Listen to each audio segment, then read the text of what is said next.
All right, all right. Welcome. Sorry, I'm discombobulated. I'm kind of running late as I usually am.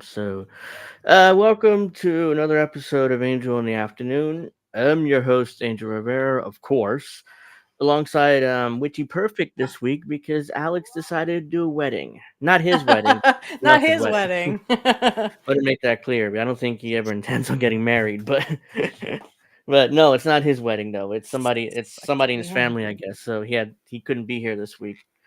And I assume he Mother's Day is on Sunday. Hmm. We're doing our pro wrestling talk, by the way, on Sunday. So Yes. 7 o'clock, we'll be watching a pay-per-view on Saturday. Backlash. I forgot the name for a second. But Backlash. but yeah, I mean that's Sunday. Welcome. Hope everybody had a great week.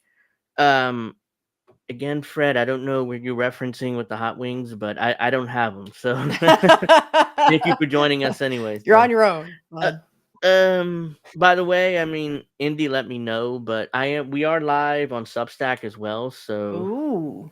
So if you like yeah, Substack, go with Substack. yeah, the link I put in the chat, but I could just do that too, you know. So there we are, right there. That's Substack. So Hi, yeah, everybody on if you Substack. yeah, so I just got the message. It's like, oh yeah, you're gonna be live on Substack. It's like, okay, great. Makes my life easier there. I don't have to actually set it up. So yeah, welcome to the show. We got plenty to talk about this week. So let's see. It says, why am I forget? Oh yeah. So I'm sorry, I'm all over the place. Israel had decided to start a PR campaign with influencers from the West in order to justify their settlements in the West Bank, which they intend to start soon. We'll talk about that because they pretty much destroyed Gaza and the West Bank. So now they're ready to build their settlements True. again. So they're going to use Western influencers to put over the Substack, the sub What? the the settlements, that they want to do there. So we'll talk about that. We'll talk about the two Hey, Fred, I got your superpowers. hot wings right here. That's the only thing I can think of. Okay. we'll Sorry, go we'll ahead. talk about no, please. We'll talk about two nuclear powers, pretty much at war, Pakistan and India, Oh, boy. which the real only reason why that war is even remotely important to me is because they're two nuclear powers. They're nuclear power states. So yeah, I mean, it's a direct confrontation between nuclear powers, so it's not good. That's happening right now as well. We'll get into some other stuff like we got a new pope, Pope Leo the 14th.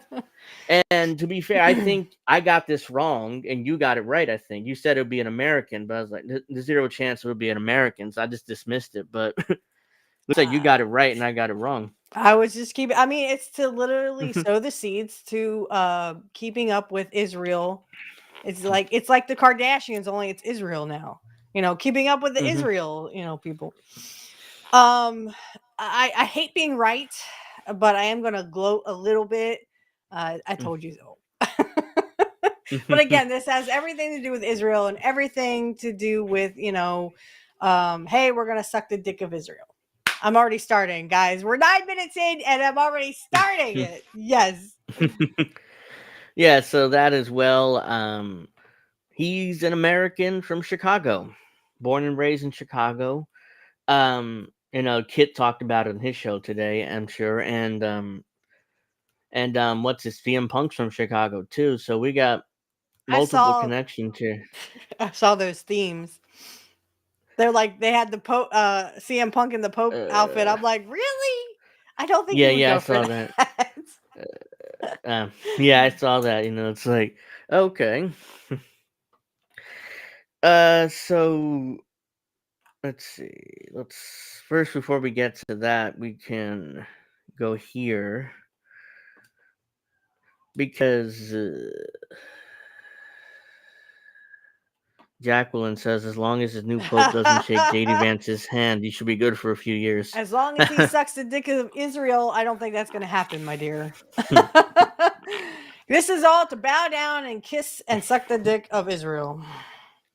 Well, I hate being before right. I thought that they would pick a African pope because they're expanding. Catholic Church is expanding in Africa, so it's like they're gonna go with an African pope. And I remember I think you were on a couple of weeks ago when we were discussing the possible options in that article, and it was like the one that sticks out to me was Pizza Balla. He didn't get picked, so if you remember Pizza Balla, Yeah, pizza balla. That's all I it was wanted to like do, right? yeah.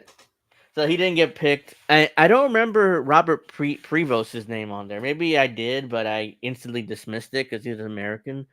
Because I don't remember his name being on there at all. So it's like, wow, that came out of nowhere, that election. But we'll get to that a little later. Let's see. CNN interviewed a Mexican cartel fentanyl maker and asked whether he had a message for Trump. The left hates the president so much they're coddling up with terrorists. Oh my god, that's annoying. So this is a CNN clip here. I don't know. I mean, they can't get out of their own way.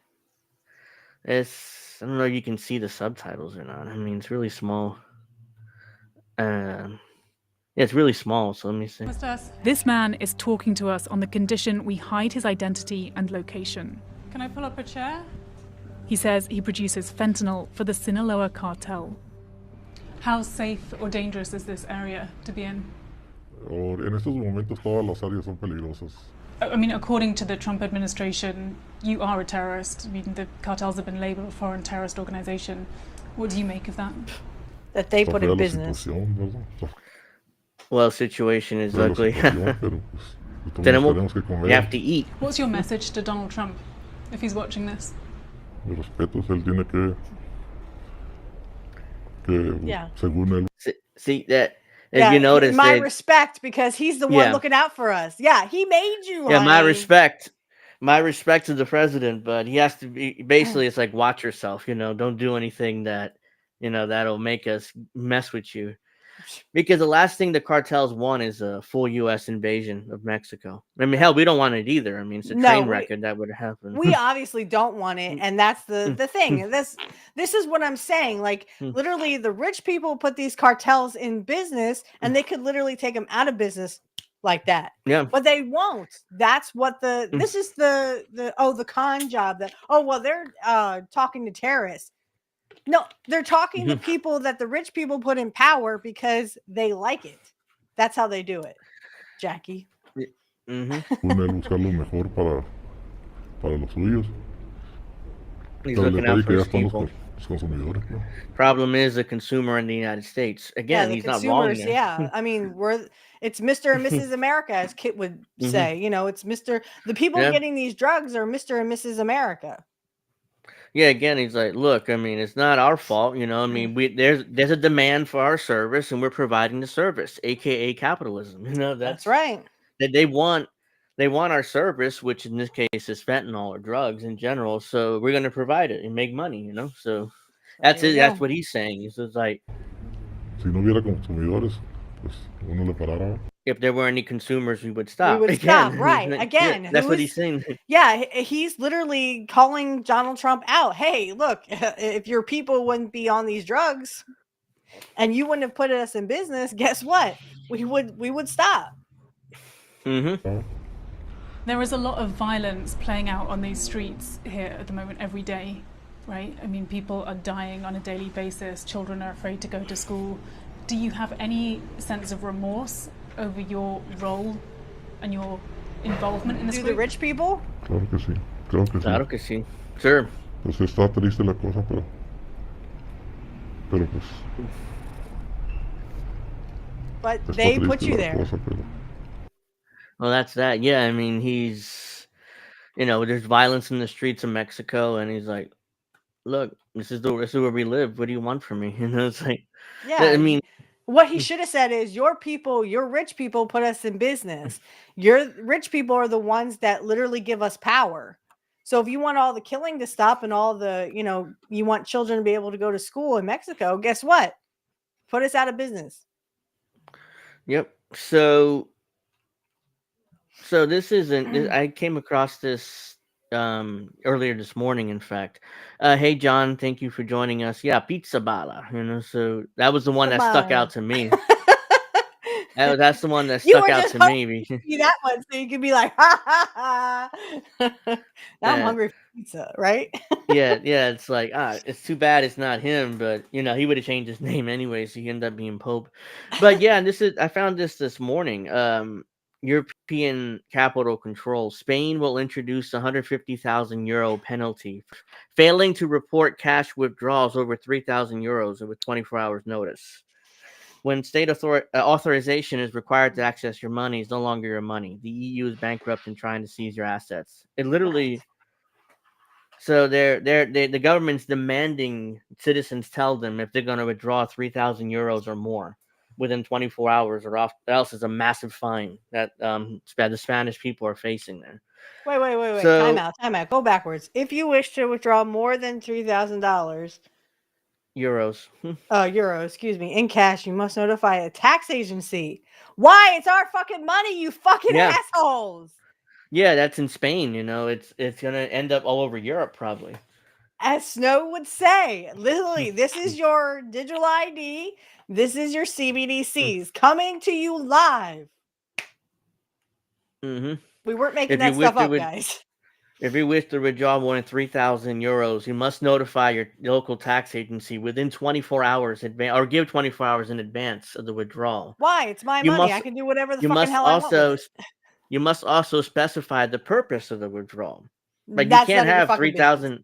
€3,000 in cash, or else then you must be doing something illegal with it. That's probably their attitude. Failure to comply. Again, that's none of your business. It's my fucking money. Failure to comply with this requirement may result in fines up to €150,000. Well, trust me, the people getting more than $3,000 €3,000 in cash are literally people who don't give a fuck about fines. I hate to break this to people, but poor people do not have $3,000 in the bank anyway. Fred is bringing up the chicken wings on Discord again. I mean, not Discord. Substack again. So thank you, Fred, for joining me over there on Substack. I keep confusing. I got your chicken wings right here. Yeah, so that was like, really? I mean, like Snow said, here we go again. This is where the CBDCs come into, and again, they're going. What they do over there, they will do here. So be prepared for. I mean, you obviously right now, I could go to an ATM and only pull out like I think it's $300. Because anything more than that, and they're like, oh my gosh, Mayday. This poor person is going to act like they have $300 or more. Yeah, ATMs have a cash withdrawal limit of $300. And don't tell me, it's because they only have certain. And don't tell me that it literally is, they only have so much cash in the ATM. Bullshit. Bullshit. They don't want poor people taking out more money because that would, in their minds, that would mean, oh my God, they got money. We got to take it. Yeah. Literally, they want you to own nothing, be happy, and eat some bugs. Indy, I need a soundboard here. I hit a button and that goes off, right? Yeah, I need one too, but I don't. I need a soundboard. So this happened. It's so New Jersey New York Mayor Ras Baraka was taken into custody while protesting outside of Delaney Hall ICE detention center. This is in Newark. This ICE detention center, by the way. So the mayor of Newark was arrested, for protesting in front of ICE center in Newark. Again, this is going to be annoying because we're going to see over the next few days Democrats virtue signaling and talking about, this is all. This is a show. This is a giant show. It's like the AOC crying in the first term. AOC crying in front of that fence. Remember that one? Right, right outside of the detention center in Texas. This is during. She's like this. Poor kids. It turns out that it was nothing there but buildings. She was crying in front of. It was one of the fakest things you've ever seen. At least. Yeah. Boo! I can't kill poor kids. So let's see.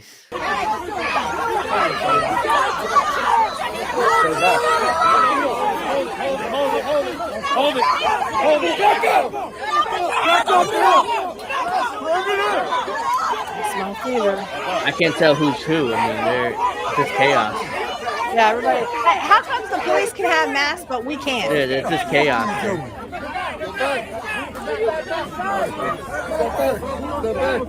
Oh, but the police can have masks. Goddamn Gestapo, that's what you are. Goddamn Gestapo. New Jersey's Gestapo, right here. Put on brown shirts, you'll look more the part. They're arresting the mayor of Newark. Somebody's speaking Spanish. Look how they're treating a black man. Oh yeah, you're tough. Real fucking tough.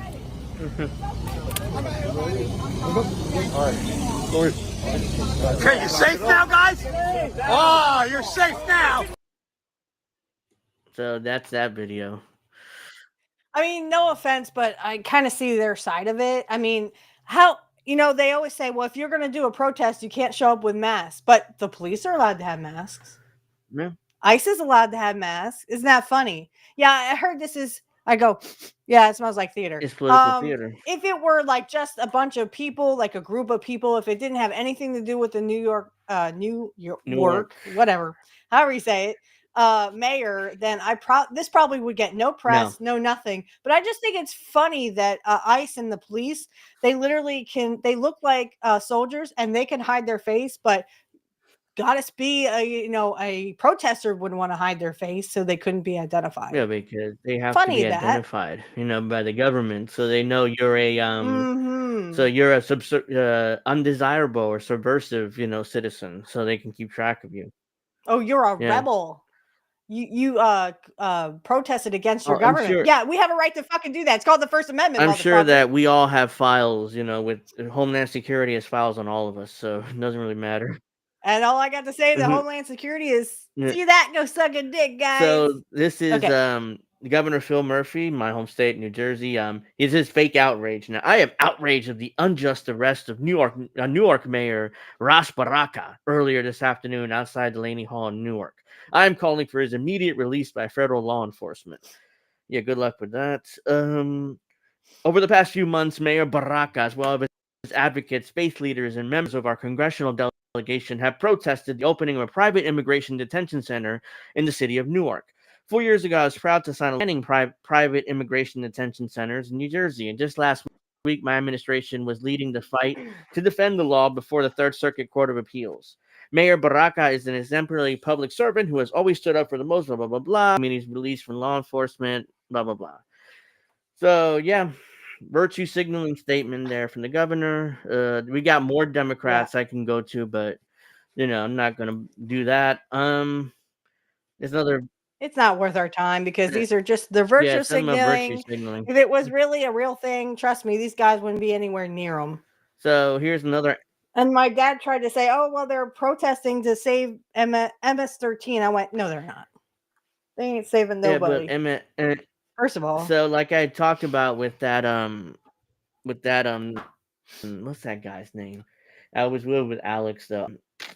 Kilmar Brego Garcia. He's allegedly MS-13, but the government wasn't able to prove it, or at least they keep claiming he's MS-13, but they can't really prove it. I was gonna say, didn't Snow say something where they just literally just tattooed MS-13? Yeah, what they did, but he wasn't what MS-13? What they did was he had tattoos here, and they just put MS-13 on top of it. But allegedly, those tattoos match up with MS-13 members. Which I'm like, that's not enough proof for me to say he's MS-13. That's just not.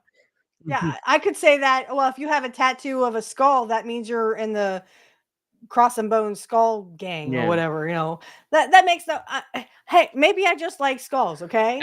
At worst, the guy is at the very least a wife beater because there were multiple. His wife filed multiple restraining orders against him, and I read one of them on air like 2 or 3 weeks ago. So it's like, really, we're attempting to bring back a wife beater.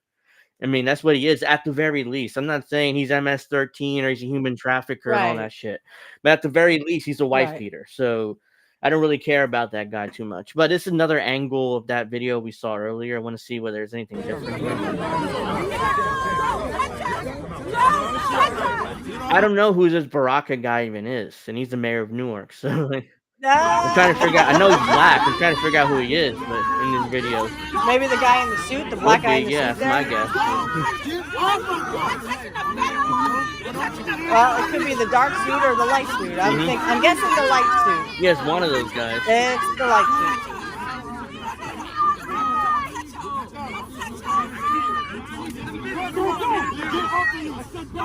Could be the guy with the hat. Yeah.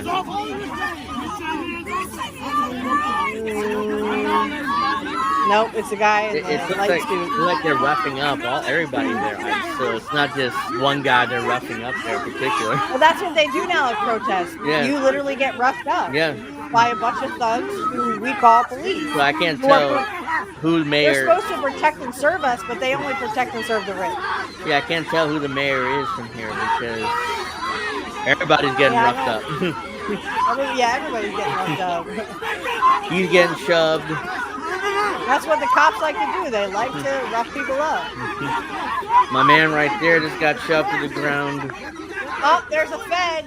The guy in the hat with the mask is a Fed. He's there to start shit. You can always tell that it's always the Feds that start shit.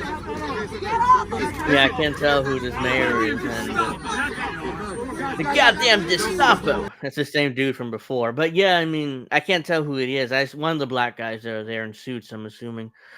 Well, yeah, this happened a couple hours ago. As far as I know, he's still in jail. And, it's just nothing but political And when they said, grandstanding. and cut, they went, all right, thanks, everybody. It's political. But no, it's always the police that start shit. Yeah, it's just political grandstanding. Tax dollars at work.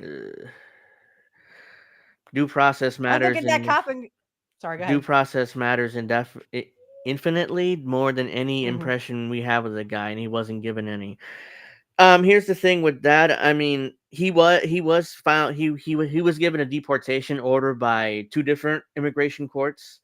So if I argue that is due process, and he had a deportation order, but at the same time, though, why I'm not going to actively try to cover up for a wife beater. The court of social media isn't acceptable. 100%. I thinking ICE grabbed my chicken delivery guy. I guess so, Greg, Fred. Those ICE kidnappings scare me. They take whoever they want. Yeah, I mean... Yeah, they could take you and me if they wanted to, Angel. And they better not, because I will kill somebody. No, I mean, yeah, they could, because they're putting out this large dragnet, and citizens are getting caught up in that dragnet. And they've already admitted to this. Oh, yeah, we did get some citizens. We released them, though. Don't worry. It's not like we deported them. No, they didn't. They're at Gitmo right now, They're claiming... Don't even fall for that. The administration is claiming they released these people. Again, we'll see. I'm not buying that either. Well, then you message me every single day, every other hour, because I'm telling you, they will grab you too, Angel. Oh, no, I know. I mean, and I got the name to be grabbed. Beat them up.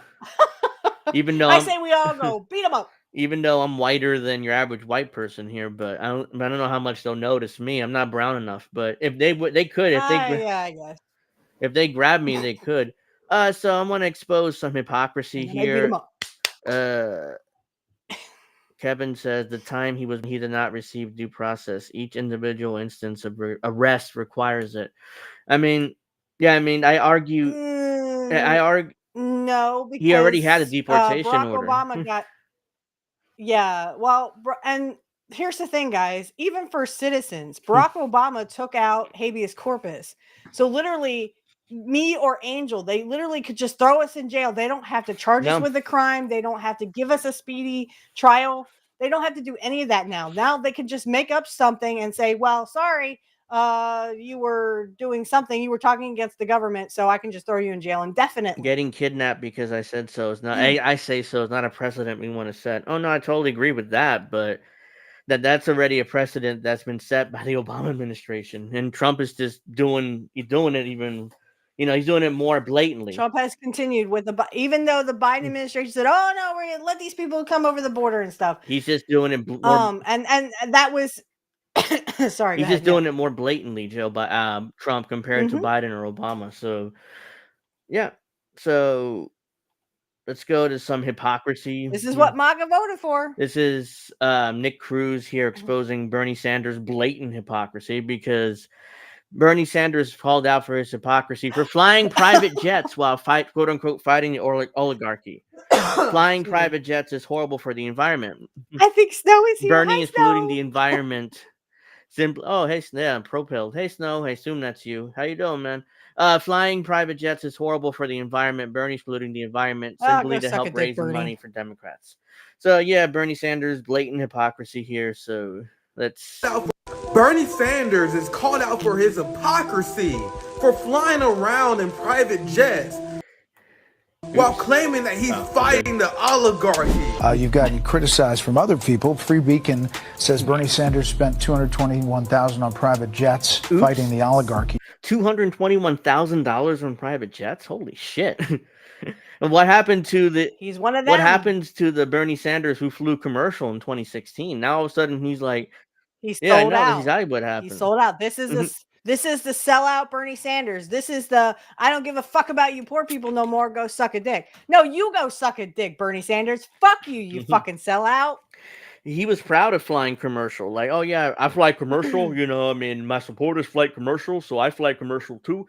And and now I don't have to muck in with. And now he literally admits it here on Fox. Like, hey, what? I mean, you expect me to wait with 30,000 people for a United flight? Of course not. I'm gonna fly. I'm gonna fly private jet. Oligarchy tour paid for by friends of Bernie Sanders. That you've spent millions of dollars in campaign funds on private jet travel over the years. How do you push back on both of those things? When's the last time you saw Donald Trump during a campaign mode? No, you can't do that, Bernie. Oh, he's trying to deflect. You can't do that. You can't just deflect to Donald Trump, because Donald Trump didn't pretend to be one of us. He's always been a rich billionaire. He's admitted to it. So he always flies private jet. He admits that he hates poor people. So you can't deflect like that. At National Airport. You're a sellout, Bernie. It doesn't. But he's also not fighting the oligarchy. Exactly. He's not fighting the oligarchy. You run a campaign and you do He is the oligarchy. The president is the oligarchy. 4 or 5 rallies in a week. The only way you can get around to talk to 30,000 people. Think I'm going to be sitting on a waiting line at United? Waiting, 30,000 people waiting. That's the only way you can get around. No apologies. No apologies for that. This is the no apologies. I'm not going to wait for United flight when I got 30,000 people. I'm not going to hang out with poor people. I got 30,000 people waiting for me to speak. I'm not going to wait for a flight at United. Fuck that. No apologies. I'm proud to fly a private jet now.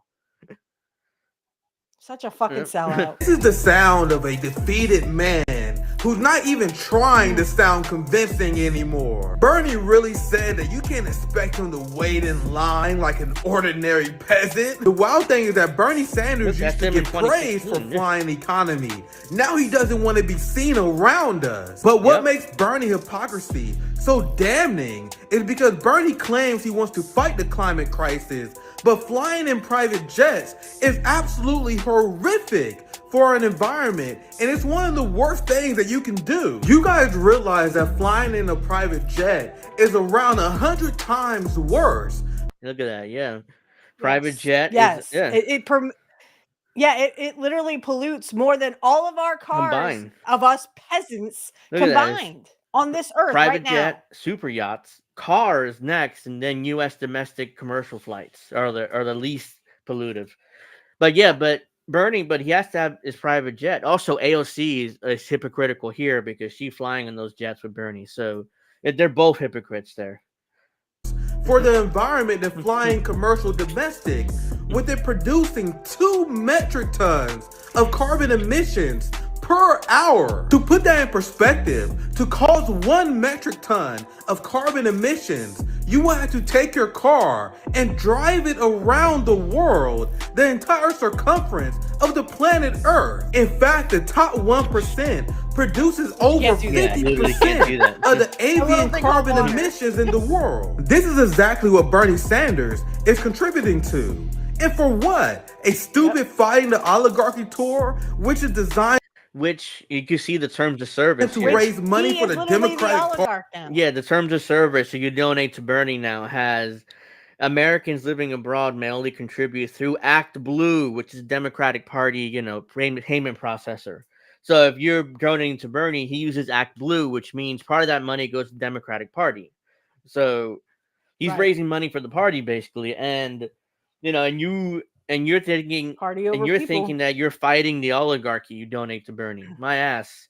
Look, if My you ass. guys look, please, whatever you do, don't donate. Don't fall for this fighting the oligarchy bullshit. We fell for it 8 years ago. I've seen this movie from Bernie.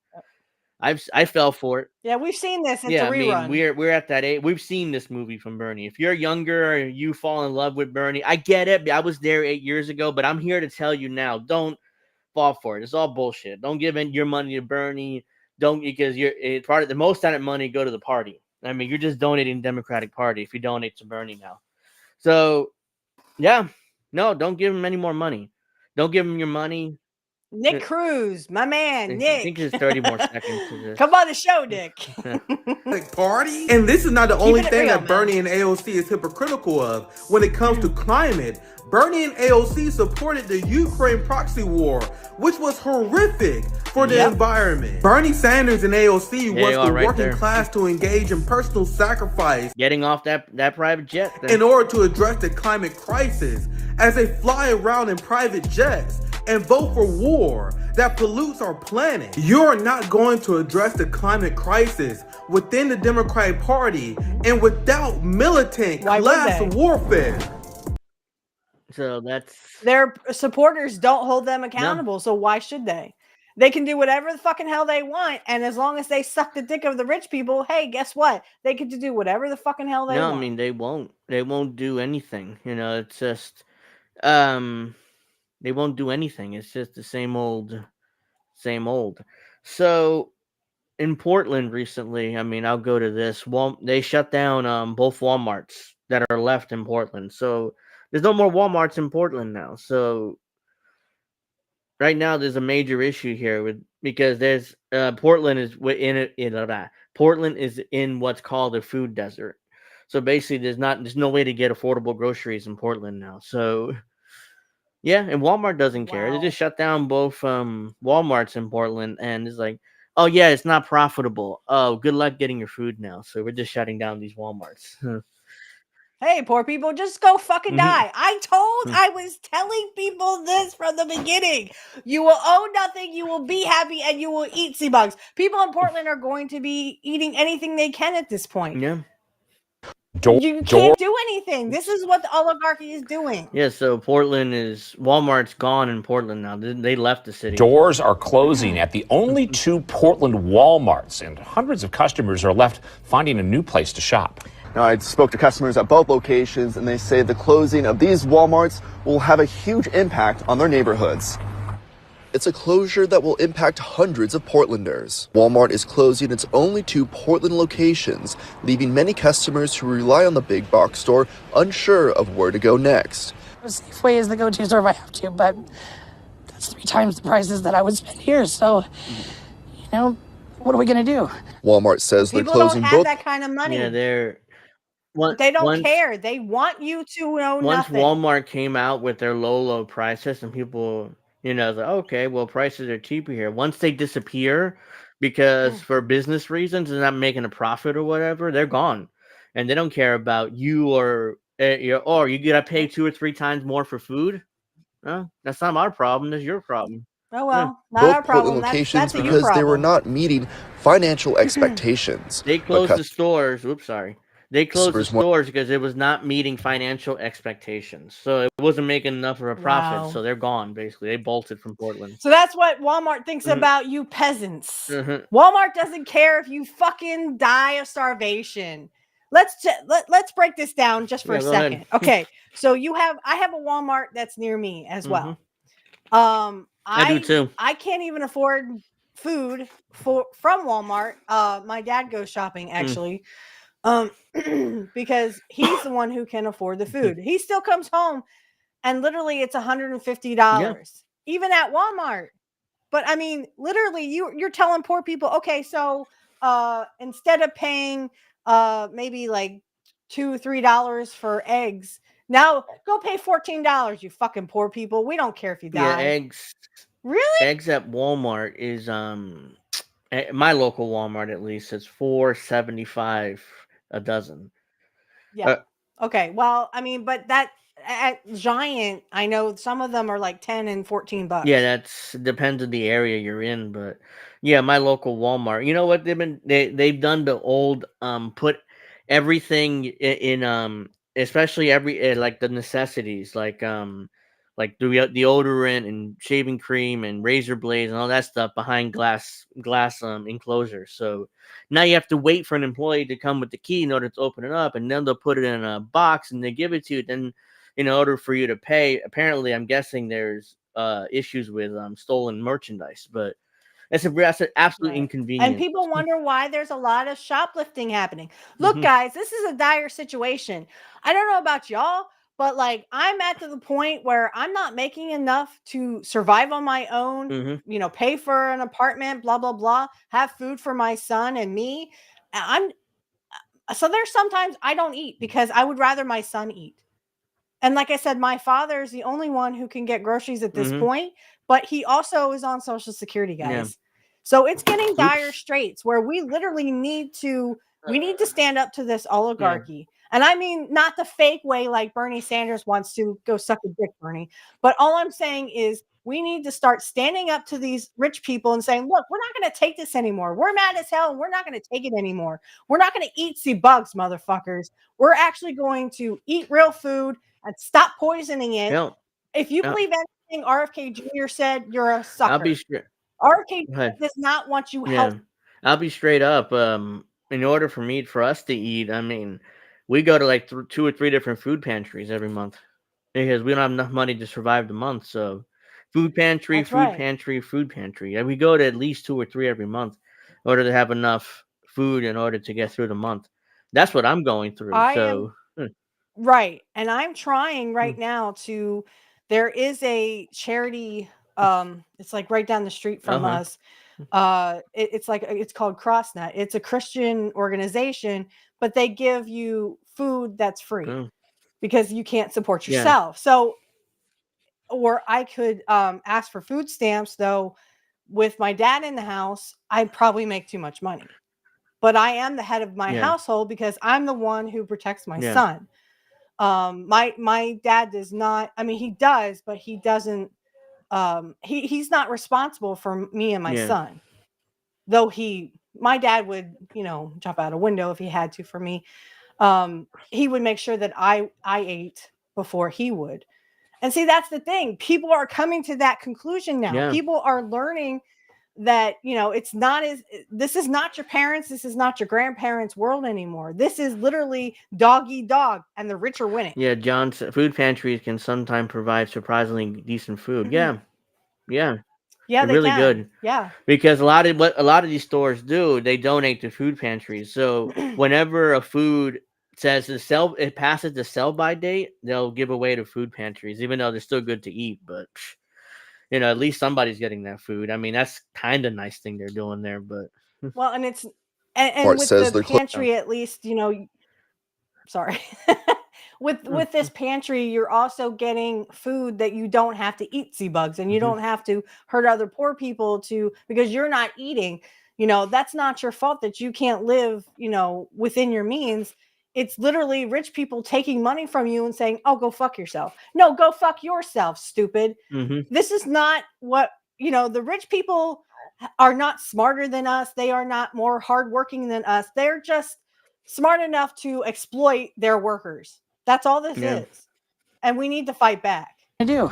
Walmart says they're we're literally going to be eating the bugs. In both Portland locations because they were not meeting financial expectations. But customers wonder if it's shoplifters impacting the store's bottom line. But many households in the Lentz neighborhood surrounding Walmart rely on the store to meet their needs. According to a 2017 Portland State University study, the Lentz neighborhood is considered to be a food desert. This means there's no easy access to affordable groceries for one of Portland's poorest neighborhoods. Well, Pete, in reality, I did reach out to Walmart to see if shoplifting is one of the contributing factors for pulling business out of Portland. Fuck you. They reached Fuck out to you. Walmart and see whether that was part of the reason, a lot of the reasons for shutting Yeah, down. rich people are poor people taking advantage of you. You poor rich person. Go suck a Yeah, dick, Walmart. the media there, local media is like, hey, was the reason why you shut down your Walmarts was because of shoplifting? Trying to cover up Hey, for the. here's an idea. Maybe you shut down your Walmart because you're a greedy fucking bastard and wanted more fucking money from poor people who ain't fucking got it. Here's a solution to shoplifting, motherfuckers. How about you fucking pay your workers enough money so they can fucking eat? Oh, I'm sorry. I'm so fucking radical. Mhm. Fuck you, Walmart. Fuck you in the ass. Go suck a dick. That's how you got all that fucking money in the first place. Walmart makes $125 billion a year in operating revenue or profit. I think it's profit or revenue, one or the other. They make an insane amount of money every year, and they're closing Walmarts for underperforming financially. That basically tells me that they wasn't making enough of a profit to justify keeping it open. That was their excuse. I saw a shit here. I think I missed it. Where is it? Here. Natalie says, I don't believe they were unprofitable. No, they weren't profitable enough. That's my theory on why they shut down these Walmarts. Not because they were unprofitable, and they're not losing money. What they're doing is they're not making enough money, so they just shut it down. And also, so yeah, that's what's going on. It's not. I don't buy for a second they're not profitable either. So let's go to.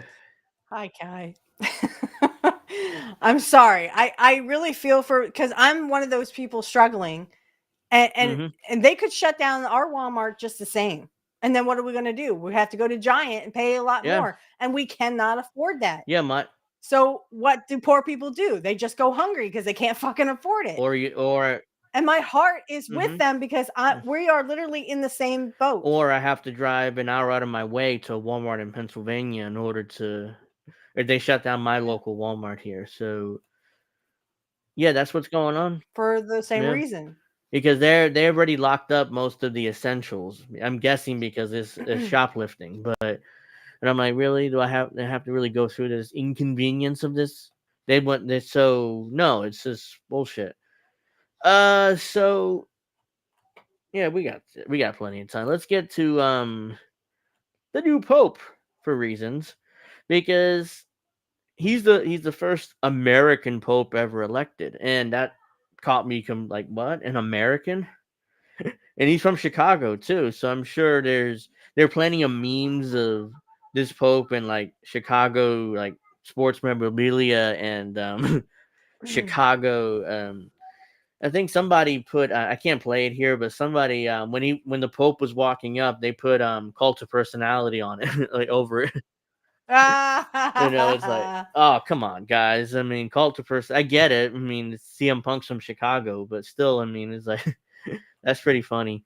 Obviously, I can't play it here for copyright reasons, but yeah, you can find it on X. I mean, people have been sharing it like crazy. So yeah, corporate media has been interviewing his family members in Chicago, and they've been interviewing friends. Because he's born and raised in Chicago. He went to the University of Villanova in Pennsylvania, around your woods, and then he moved to Peru once he became a priest, and he was there for 40 years before moving to the Vatican in 2023. By 2025, he's the Pope. So he rose to power rather quickly. It wasn't like he was there for decades and then like, oh, here, now you get to be the Pope. I mean, he rose to power rather quickly. I wonder how that happened. Right. I don't know enough. Well, I can suggest some ideas. I don't know him enough, but my guess is he helped cover up some inappropriate activity with kids in Peru, which is why he was. I was just going to talk about that. Are you reading my mind? I mean, that's my guess on why he rose to power rather quickly, because he just came on. Like he just moved to the Vatican a couple of years ago. Now, all of a sudden he's Pope Leo the 14th. And there was some speculation from Vatican experts on why he was elected. It's like, hey, look, America's going down a dark path with Trump, so they elected an American in order to, in order to try to get us out of the mess we're in using the grace of God, so that was there. But I'm like, no, I don't think that's the reason. Nope. I mean, it's just because he allowed pedophiles to be pedophiles. Sorry, guys, but that's the real answer. Literally, they're trying to make pedophilia great again. I mean, they're trying to make it normal so that we'll just, okay, well, if you could just want to fuck my kid, just go ahead. No, I would not let I don't care if he's the fucking Pope or if he's just a priest. I don't care who the fuck he is. You ain't getting near my kid. Yeah. So let me see. There's Jacqueline says food should be a human right, not something that's relied on through charity. I completely agree. I completely I feel agree. so sorry for people in the U.S. who can't afford to own or run a car. My car, I got mine in 2014, but it was a 2015. So that should tell you how long I've had this car. Yeah, my mother is driving a 2010 Nissan Altima Coupe. It's a 2-door, and it's barely hanging on right now. So we've been looking for a car for at least a month, and like they either $4 or $5 grand, or they're cheap but they have major mechanical issues. So it's like, just keep that one, and we'll figure out what to do with it. Hopefully we can fix it, but we'll see. And I don't have money to go and get another one that literally I don't make enough. And I don't know how I would even afford a car at this point. So this one has to last. And literally I've had work done to it because it would sit there and just buck, and then shut off. I mean, literally I can't afford not to have a car because I have to go back and forth to work. But yeah, I agree, Kai, that they're also trying to privatize water here in the U.S. Yeah, so rich people will have all the water, and poor people, go fuck yourself. Just smell bad. So this is the walk-up of the new Pope after he was elected, and we'll discuss maybe, because he's an ally of the last Pope, Francis. So, and Francis was progressive for a Catholic Pope, but I say progressive because for what he was doing compared to most Catholic priests, he was definitely progressive. But for us, he's still pretty right wing. So especially on social issues. But I'm still kind of weirded out by what the Catholic priests wear. Is like they're wearing all this ridiculous get-ups and stuff. So Vatican Media. This is from the Vatican's channel, by the way. So they have their own channel. Oh, there he is. You can tell he's the Pope based off that red silk that he's wearing. Yeah. It's a very expensive red silk thing they put on top of him. You can tell it's expensive. And I can't believe there's still people cheering this idiot, especially after all the shit with the kids.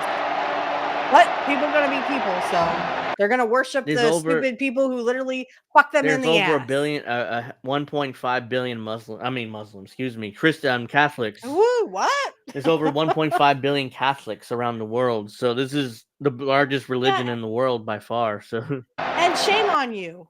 Shame on you. All you're doing is literally saying, okay, I don't care if you fuck my kid. I'm just going to worship you and suck your dick.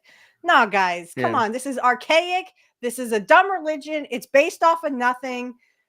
I mean, get with the times, guys. I mean, you can believe in whatever you want. You can believe in God, Jesus, whatever, but for fuck's sake, this church is known for evil shit, and you still want to suck the dick of this Catholic Church or the last. The Catholic Church been around over 1,000 years.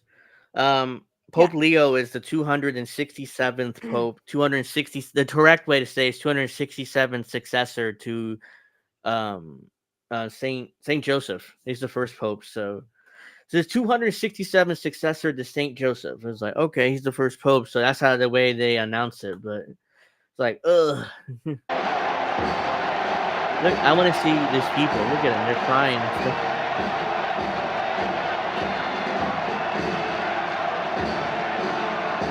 Oh, grow up. There's another person here that's bawling their eyes out here. A little bit later here, unless it's... Grow up. You know that Pope would, as soon as screw your kid or fuck your kid, that he don't care. And yet he knows he's worshipped. Yeah. The Pope is He thinks he is a the god. Pope is supposed to be God's representative here on earth, but yeah, and you're not supposed to worship him. You're supposed to worship God and Jesus, that's right? apostate. Unless I That's missed apostate. something. That you're worshiping a false god, because the Pope's not supposed to be God. He's supposed to be God's representative here on earth, or Jesus' representative, more correctly said. No wonder you see more of the crowd. I saw a video. Everybody was like crying and stuff, and you hear some USA chants too. It's like USA, USA. And I don't think you hear it here, but I heard it. It's like, oh, come on. This guy's not been to the U.S. in 40 years. He's not. It's like he's the least American possible. Just like there it is. smack him. It's like, yeah. He's like this. Oh, they worship me and suck my dick. Yes. Oh, fuck you. You hear some. I wouldn't bow down to you even if I had to. You hear some USA chants there too. So.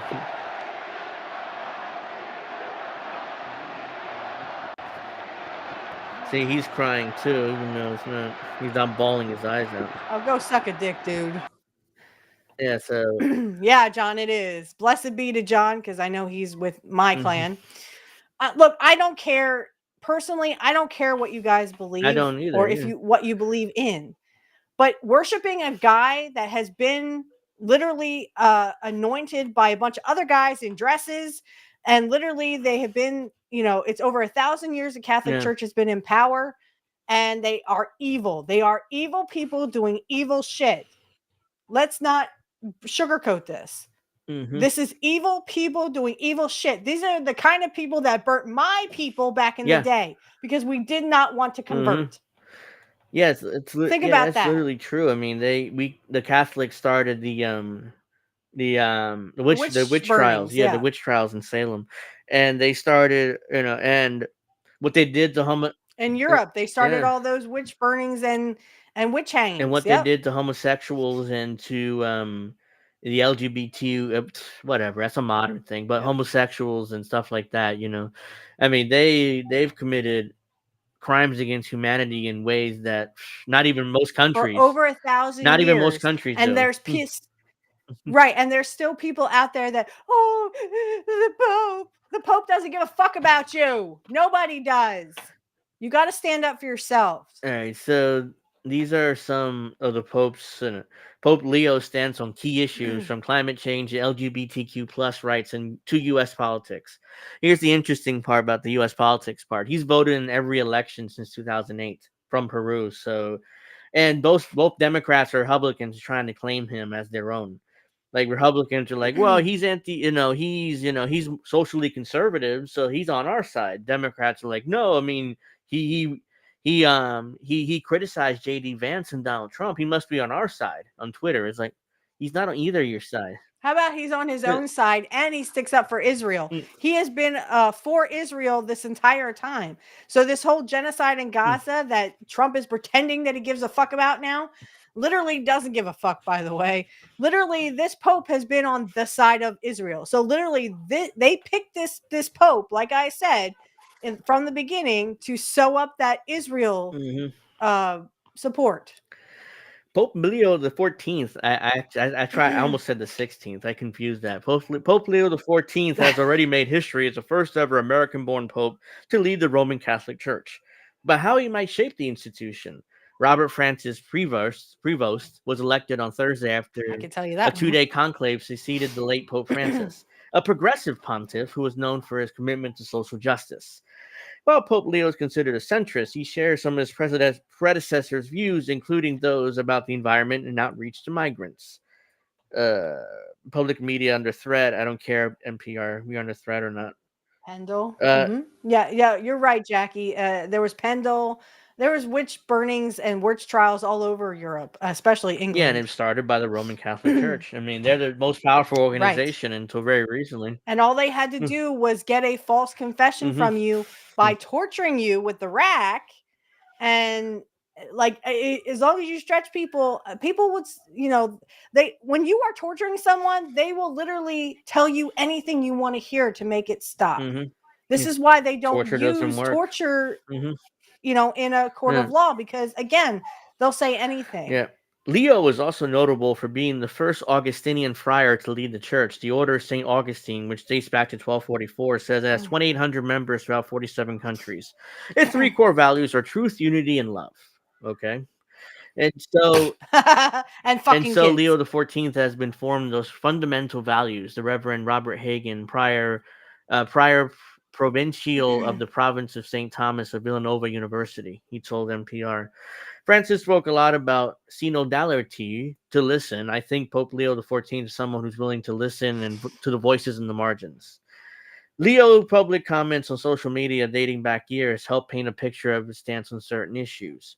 In the 2023 Vatican News Conference, he said, "Our work is to enlarge the tent and let everyone know they are welcome inside the church." In an interview in the following year, he echoed Francis's view that a bishop is called to serve. Okay, the bishop's not supposed to be a little prince sitting in his kingdom, but rather called authentically to be humble, to be close to the people he serves, to walk with them, to suffer with them, and to look for ways he can better live the gospel message in the midst of his people. The then Cardinal told Vatican News in 2024. None of these motherfuckers in that Vatican have ever lived like Jesus did. Jesus gave all his worldly possessions to the poor. He lived with the poor. He hated rich people. He said it is easier for a camel to go through the eye of a needle than it is a rich person to get into heaven. None of these motherfuckers have done that. No. Just for FYI. Here's Pope Leo said a number of issues. Okay. Like his predecessor, Leo opposes the idea of ordaining female deacons. That's in keeping with thousands of years of Catholic understanding. As he told journalists in 2023 news conference, something needs to be said that something needs to be said also that that makes no sense. Something that needs to be said also is that ordaining women, and there's been some women that have said this. Interesting though. Enough. Claricizing women doesn't necessarily solve a problem. It might create a new one, he said. So sexism will continue in the Catholic Church. So how exactly is giving the women what they want? They don't want to be nuns. They don't want to be nuns. They can still do evil by being priestesses. Yeah, they won't allow. Hey, guess what? I'm a priestess. Well, I assume will be a high priestess in Wiccan or in my coven. But no offense to these people, go suck a dick. It's not I don't do evil, so becoming a priestess is kind of my thing. But these are people that are evil and see women as second-class citizens. Read the Bible; it's in there. Women submit to your husbands. So it also says at the same time he touted Francis's effort to increase women participation and visibility in the Vatican, such as appointing several women to prominent leadership roles.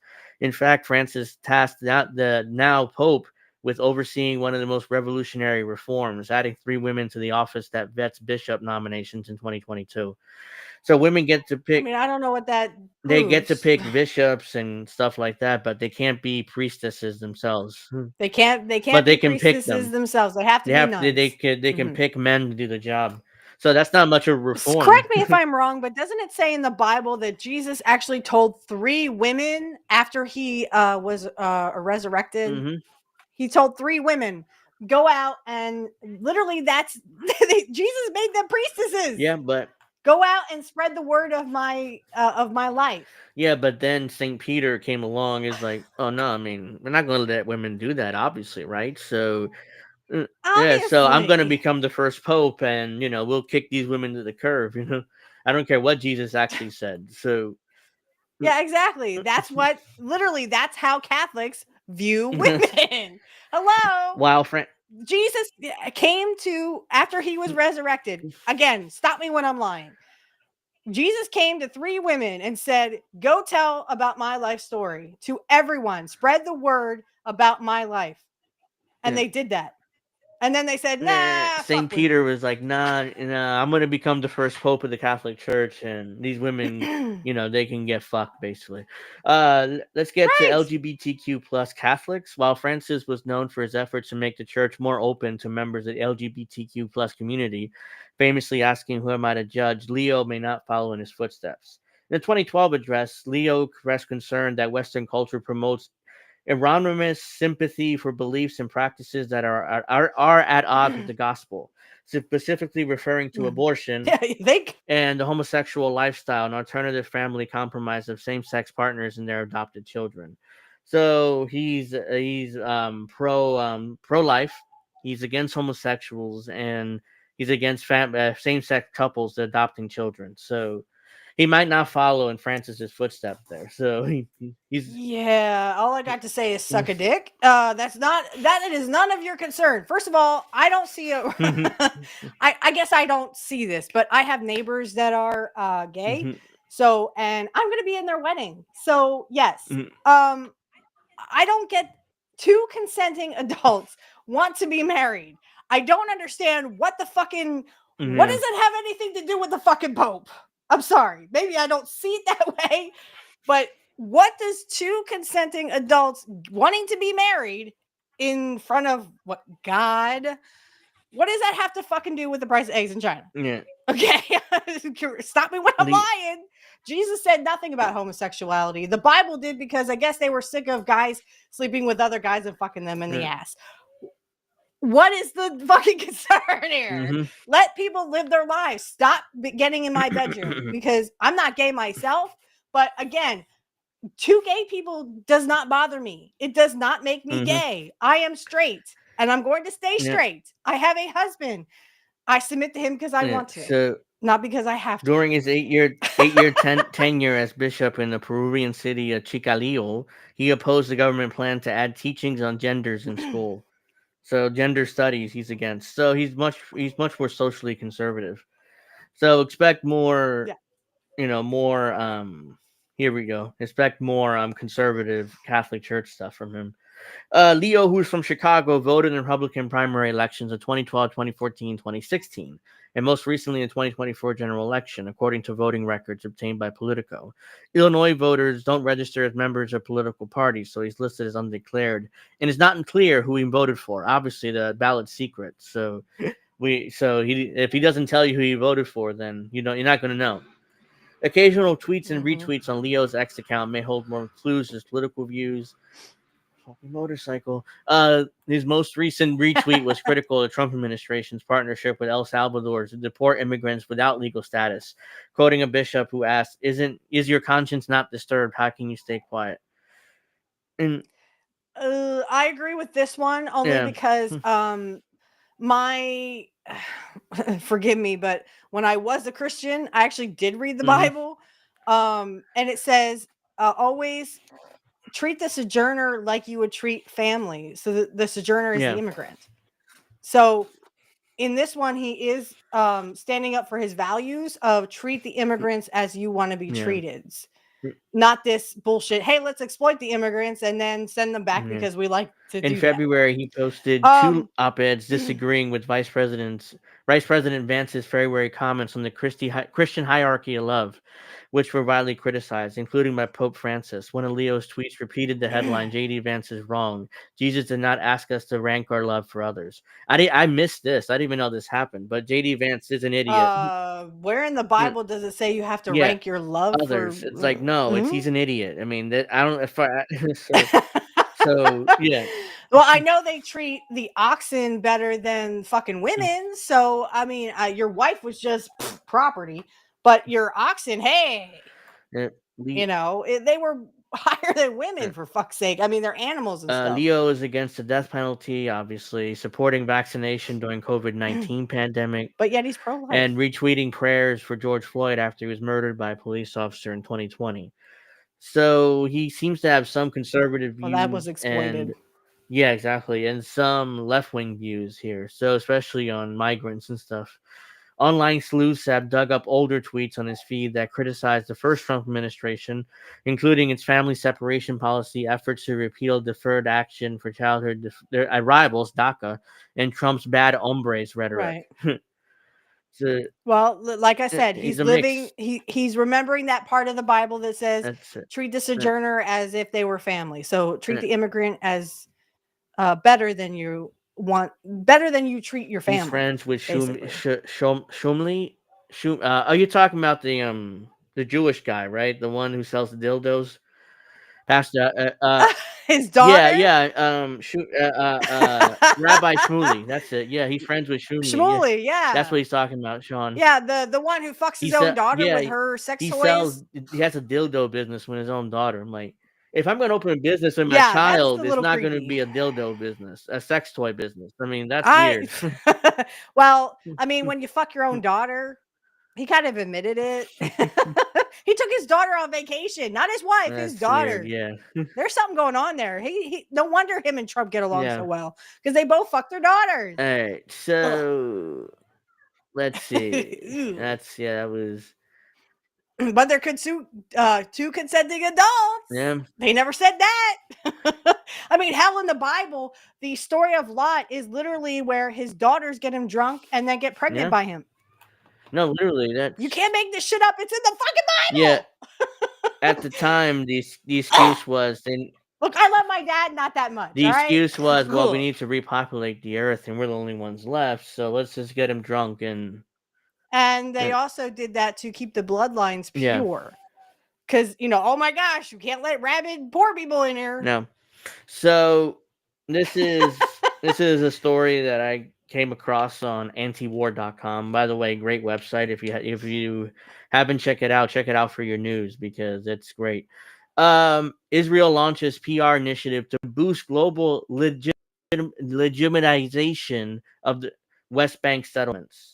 The Israeli Diaspora Ministry 3 million shekel campaign, I guess that's their money, will bring public figures and influencers across Europe, U.S., and Latin America to tour Israeli settlements in the West Bank and meet with residents. So basically, they're going to pay public figures and online influencers to go to Israel in order to justify their settlements. So, oh my god, this is why I just can't. You can't take anybody who supports Israel seriously. Yeah. Israel. This is like literally. What are you doing? What are you doing? Israel's Diaspora Ministry announced Wednesday that is launching a new global public relations initiative to bolster the legitimization of settlements in the international arena. The project includes bringing in delegations of government figures, journalists, and influencers. That's the key word there, across Europe, the United States, and Latin America to tour settlements, meet residents, as well as send delegations abroad. So they're going to pay American influence to go up there and put over the settlements, tell them how great they are. So that's... Oh, maybe they can get the new Pope to be one of their sponsors. Its purpose is to change the international perception of settlements and to provide accessibility to the reality on the ground. The ministry's announcement said the move is intended to strengthen the legitimacy of settlements in the West Bank, the Jordan Valley, and the Golan Heights. So, well, I hate to say I told you so, they're but going to use Western influencers, basically. That's what they really want to do. They have been since its inception. In 1948, and for anyone who would like a history lesson, though, I do agree that this movie is pro-Israel. Check out Cast a Giant Shadow with Yul Brynner and Kirk Douglas. It is a good movie, and it also has John Wayne in it, so that's why my son likes it, and my dad too. Watch this movie. It is a pro-Israel movie. However, it does talk about the inception and how they viewed Arabs at the time. And I mean, really, Israel became a country because they stole land from the Arabs. Yeah, they stole before 1947. The map said Palestine. That entire region said Palestine. Right. It didn't say anything about Israel until the UN. One of their first major actions was to basically steal land from Palestine and make it into Israel to give the Jews their own home after World War II. after World War II. In practice, but obviously they felt Yeah. guilty because Christians beat the shit out of them and then killed them. Christians. Remember, Go ahead, guys, finish. in World War II, the Nazis were Yeah. Christians. They were not Yeah, Muslims. they were Christian. I was about to say that. The Christian. So then the Jews turned around and said, "Fuck you, Muslims. We're gonna kill you." Yeah, so they demanded land, in the Holy Land, which is what they call it, and the Holy Land, which they just made that shit up. Yeah, because according to them, their Bible, their book gives them exclusive rights to that land. So of course we as Christians basically have to bow down to that, and we did it for nearly 80 years now. We bowed down to that. Every president's bowed down to Israel, except for JFK, and what happened to him. That's one of the reasons why he ended up dead. Yeah, look what happened to JFK when he said, "No, Israel, I'm not going to suck your dick." No, he did. Yeah, they he didn't shot make him. it past his first term, and that's one of the reasons why, because he opposed. And don't tell me it was Oswald. I don't No, it believe wasn't that shit. Oswald. Neither does anyone else. For fuck's sake. I mean, they had a smoking. This is literally when Trump said, "Oh, we're going to release the JFK files." Yeah, but you took everything about Israel. There's nothing. So Israel had a a huge backing. Not only was it the CIA, but Israel. Yeah. Israel wanted to get rid of JFK. For fuck's sake. The Romans named it Palestine as an insult to the Jews there. Well, yes, Judea. They named it Judea. So let's see. What else does it say here? In practice, the government is taking over the Samaria Regional Council's own public relations department, making an official state initiative, giving it a budget of 3 million shekels, or $836,000. The announcement says that settlements would like to participate in the initiative and will be rewarded up to 1 million shekels if they have experience hosting international delegations, and settlements that want to begin hosting such tours can be granted 250,000 shekels for developing their own public relations capability. So what this is, that's okay. I don't need shekels. Yeah, what this is a big propaganda campaign. Israel, Netanyahu and Israel about to start. They've been doing that for years. Yeah, but they're going to spend even more money on it now, and they're going to include even more influencers and more. Hey, make sure you get your shekels, guys. Prominent people online, like I could guess Ethan Klein and his wife would love to take some of that money. Who else? What other influencers? What? I rest my case. Yeah. Israel, literally, go suck a dick. I wouldn't be surprised if I mean, I'm blanking on his name. There are a few influencers that might take that money and try to Tim Pool. He definitely will do it because he's already been sucking off Israel on his show. Ew. So if you so he's already he took a secret meeting with Netanyahu recently. When he was here in the US. Yeah, I heard about that. Yeah, so he's already, doing what he's told. So he's definitely going to take that money. Like I said, sucking the dick of Israel. That gets you into the, the higher ups and the 1%. Hey, you want to be a rich person? Go suck Israel's dick and we'll give you a bunch of shekels. So he's going to take some of that money. And, there's few other influencers that I'm sure will take that money. Sorry, I'm happy being a witch. Go suck a dick. So blessed be. I ain't sucking nobody's dick, especially Israel's. Unless it's my husband's, then, well, all bets are off. The ministry's message is clear. We are strengthening this front, not retreating from it. The diaspora ministry will continue to lead the battle over public perception out of deep obligation to the value of truth, justice, and unbreakable connection between the people of Israel and our land. So in other words, they're going to increase the propaganda in order to get specifically the the American people to go along with their plans, which the ultimate goal is an invasion of Iran. Netanyahu's desperate for the invasion of Iran. War with Iran. This is what Trump was trying the first time. This is why he killed Soleimani. Yeah, right? that was so he killed Soleimani so that he could have a war with Iran. Only the Iranians didn't take the bait because they didn't want to fuck with America. They knew what we would do. Murdering Soleimani is supposed to start a war with Iran, but the Iranians yeah, we don't want to. Nope, I ain't touching this, bro. Yeah, I mean, it sucks our general's dead and he was fighting ISIS, but we can't start a war with the US. And aren't we supposed to be against ISIS? Yeah, he was killing ISIS. I think they forgot about that. Him and his men were killing ISIS in the region, but and then Trump ended up bombing him to death, and now it's but he was fighting ISIS. It's oh, he was? I mean, no. Trump was I destroyed ISIS in 3 weeks. because of me. Yeah, And right. meanwhile, Soleimani's doing Sure he you was did, doing Trump. most of the work, and Trump took credit for it once he killed him. But let's see. Let's close that. Did I? Oops, I Hair. think I closed the wrong one. I closed the wrong one. Oh well. And by the way, guys, it's not red anymore. I hope you guys can see that it's actually brown. Yeah. But it does have somewhat of a reddish tint. All right. That's my natural color, baby. That comes All right. out. Let me bear with me 1 second. And I just closed the wrong window. Yeah, so Israel's going to continue their propaganda, and they won't stop until to get what they want. And of course, they got the West to help Yeah. them, with their little It's propaganda. it's an routine. attempt to get basically manufacture consent for a war with Iran. That's Right. really what.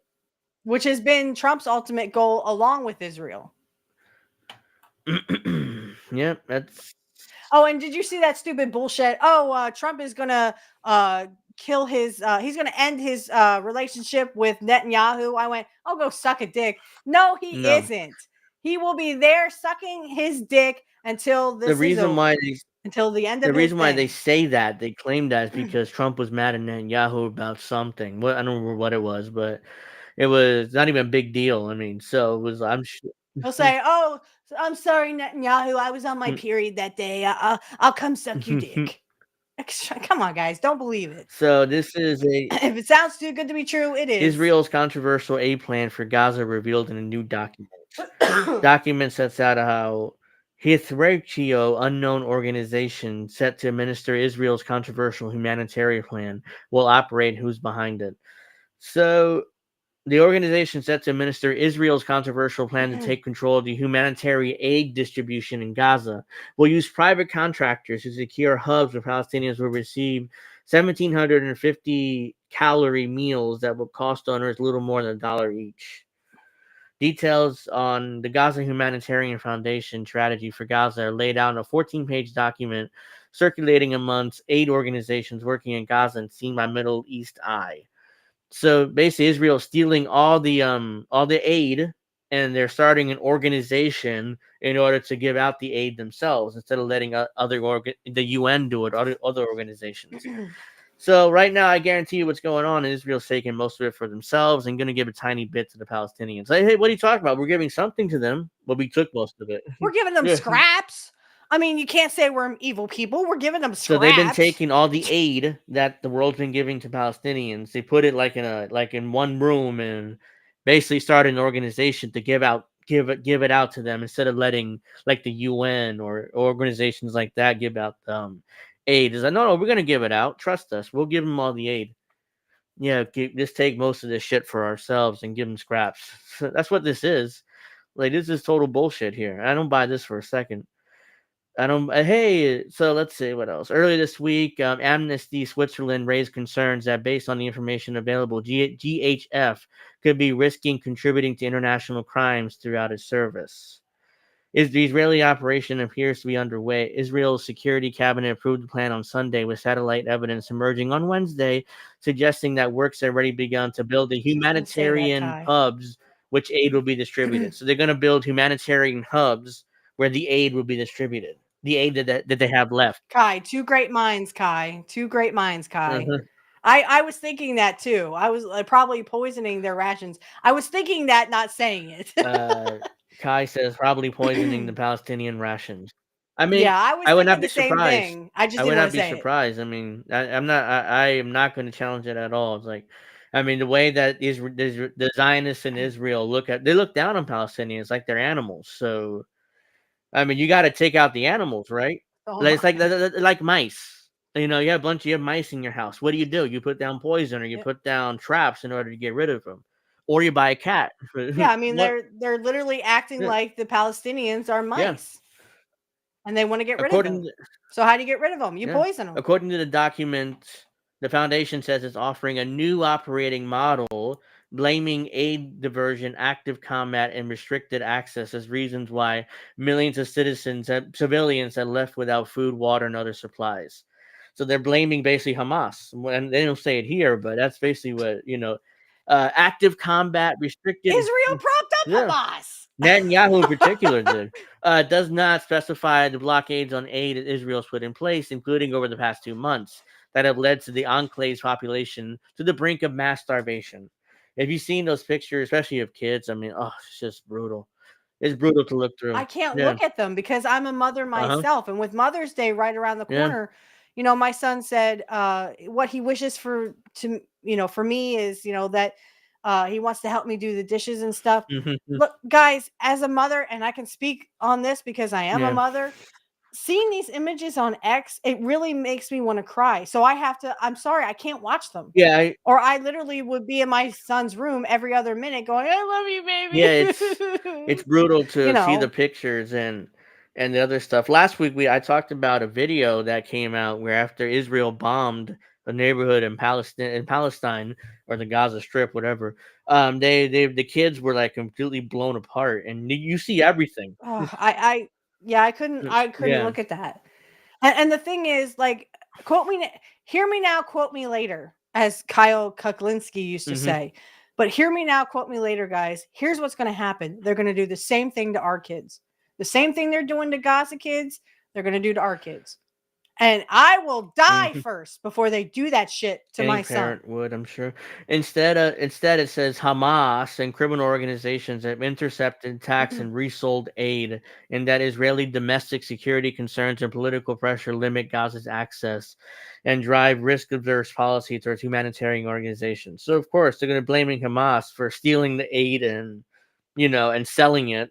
They have no evidence for this, but that's what they're claiming. Oh, they can just make up shit and everyone the believes U.S. will it. believe it because, hey, I mean, Hamas is a terrorist organization according to the U.S. government. So, the document repeatedly framed. Government is a terrorist. The document organization. repeatedly frames one of the main issues foundation of fixing eroded donor confidence, saying that it's established to restore the vital lifeline to an independent, rigorously audited model that that gets assistance directly and only those in need. So, according to the Israeli government, it's a thorough, independent, rigorously audited model. So, the organization is independent, allegedly. Again, I don't believe the Israeli government because if they're behind it, they're definitely stealing aid. Or, as Kai said, they're probably going to poison people with it. So, we're speculating. We're not saying that's going to happen, but, it's very likely, So, I don't want to confidently assert, oh yeah, definitely going to poison people, but let's not be shocked if they do. I mean, we're just speculating here. GHF says that it sets GHF says it is set to establish 4 secure distribution sites that will serve 300,000 people with the capacity to expand 2 million people. Prepackaged rations, hygiene kits, and medical supplies will be delivered to the sites via armored vehicles through tightly controlled corridors, monitored in real time to prevent diversion. Just at US $1.30 per meal, donors can see the immediate measurable impact, the document says. Later indicating that each meal will be 750 calories, I guess. I think that's calories, but there's a K there for some reason. It's unclear how many meals will be provided daily through it, though it is suggested that donors might be offered a chance to fund a family box, which would contain up to 50 meals at a time. The World Food Program aims to provide recipients of food with at least 2,100 calories per day. So apparently there's going to be donors, and allegedly if you pay enough money, you can fund a family box. So who's going to donate to this? I don't know, because I wouldn't trust the Israeli government with this. The Israeli military will not be stationed or near the sites. Bullshit. I guarantee you the military will be there. Instead, the security provided by experienced professionals, including personnel who previously secured the Netzrenium corridor during the recent ceasefire. Blah, blah, blah, document. And let's get to this. American executives. Now, this is interesting. The board. Oh, wait, I think I saw something on, sorry to interrupt. I think I saw something. Snow said, trust me, they're going to drag their heels with this. People are still going to die of starvation here. But and I agree here, but here's the thing. Probably our tax dollars are going to keeping Gaza unfed. Yeah. So there's American executives involved in this. GHS board of directors include Nate Mook, the former CEO of the World Central Kitchen, and special advisor on Ukraine to the Howard G. Buffett Foundation. So it also includes Loic Henderson, who's said to be a legal and business professional with 20 years experience, including working for Fortune 500 companies. Risa Scheinberg, who's Jewish, obviously, a vice president of government affairs and policy at MasterCard, who previously led Facebook's Libra cryptocurrency project and also worked in national security economic policy for the U.S. government. And Jonathan Foster, founder, managing director at Current Capital Partners, LLC. So a bunch of Americans are involved in this too, particularly rich Americans. So I definitely don't trust this. I guarantee you, U.S. taxpayers will go to this, and these Americans here will pocket the cash, and very little food will get to the Palestinians. The foundations will be run by 3 Americans with disaster relief experience, led by executive director Jake Wood. I mean, my tongue is completely tongue-tied right now. Founder and former CEO of Team Rubicon is a U.S.-based disaster relief organization. Wood is a Marine Corps veteran with the founder of Groundswell, a platform reinventing employee giving through donor-advised funds. You also have a former USAID official who's involved in this, and the advisory board includes Bill Miller, a former UN and U.S. State Department official, retired Lieutenant General Mark Shorts, a former U.S. security coordinator for Israel and the Palestinian Authority, David Beasley, a former governor of South Carolina, and executive director of the UN's World Food Program, is listed as to be finalized as a potential board member. The document suggests that major donors are invited to nominate additional candidates for board membership. So this is all one big giant money laundering scheme.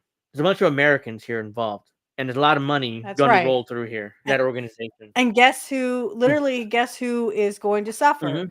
It's going to be the Gaza Palestinians, because literally they are the ones who are dying because they can't get food. Yeah.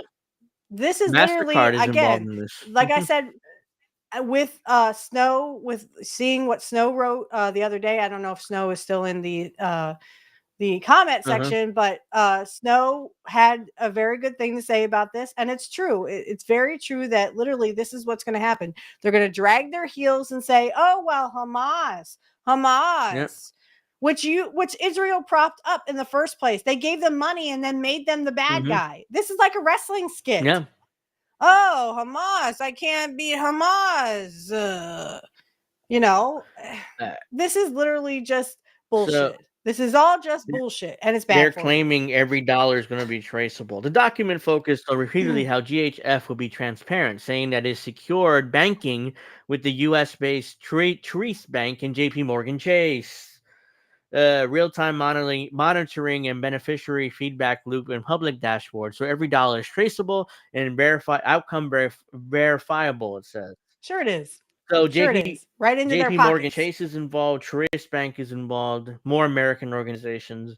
Truist, it notes, has demonstrated its commitment to humanitarian and disaster relief efforts, including committing $725 million to Recovery Initiative in North Carolina after Hurricane Helene last year. A separate Swiss GHF affiliate is being created to address donors who would prefer to participate outside of the U.S. structure. Goldman Sachs. I mean, no offense, but sorry to interrupt 1 second. I mean, Sean, really, our government has become like the heels, and literally everyone else who is not, with our government are the baby faces. Our government and our political system has literally turned into one big wrestling storyline. I hate to bring that up, but I mean, it's so true. Goldman Sachs, guess who's involved too? Goldman Sachs is said to have made a verbal commitment to establish a bank account for the entity, which should be completed shortly. Of course. It also says in the process of retaining one of the world's most respected audit and assurances firms to provide third-party oversight to its financial and operational practices, which is also in discussion with an accounting firm, Deloitte. So all the U.S. banks and credit card companies and lieutenant generals from the military, I mean, American hands are all over this organization, which tells me everything I need to know.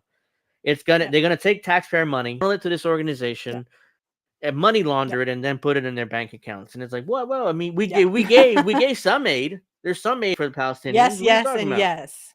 We gave some aid. So And here's the kicker, though, when it comes to all this stuff. And I wish I could be nicer about this, but literally, it's become one big giant pro wrestling angle. You have people who are literally gaslighting you to make you try to feel better for the fact that Gaza people or Palestinians, brown people basically, are literally dying from starvation and also bombs. This is not going to stop, guys, unless we rise up. We need either a general strike or something. We need something. We need to tell these oligarchs we're not going to take it anymore. Yep. But even look, I mean, we definitely should do that. But at the same time, even if we do, it's like the U.S. government will basically call us terrorists and lock us all up. So Well, I know. and if that's what we have to do, it's better than starving. It's better than them bombing my son and having me live through that moment of, oh my gosh, they just killed my son. Now what am I going to do about it? They're going to radicalize us by killing our families. So let's get, because right now the reason why I'm covering this, because these are two nuclear powers in direct military conflict with each other. India and Pakistan. I mean, this has been going on for over 70 years since World War II ended, because of course the British did it again. They created India and Pakistan separately, two separate states, when they gave up control of India after World War II. And they created Pakistan and India, even though these two people hate each other. These two, the Muslims and the Hindus, hate each other, but they created two states next to each other anyways. It's like, oh, good luck to you guys.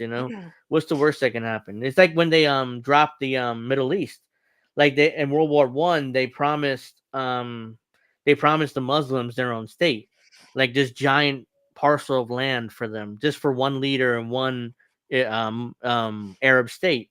Instead, what they did after World War I is they split it up, and now they put Sunnis and Shiites together and all these other people together that hate each other. And that's why Iraq and Afghanistan and Syria and all these countries are constant war, because they all hate each other.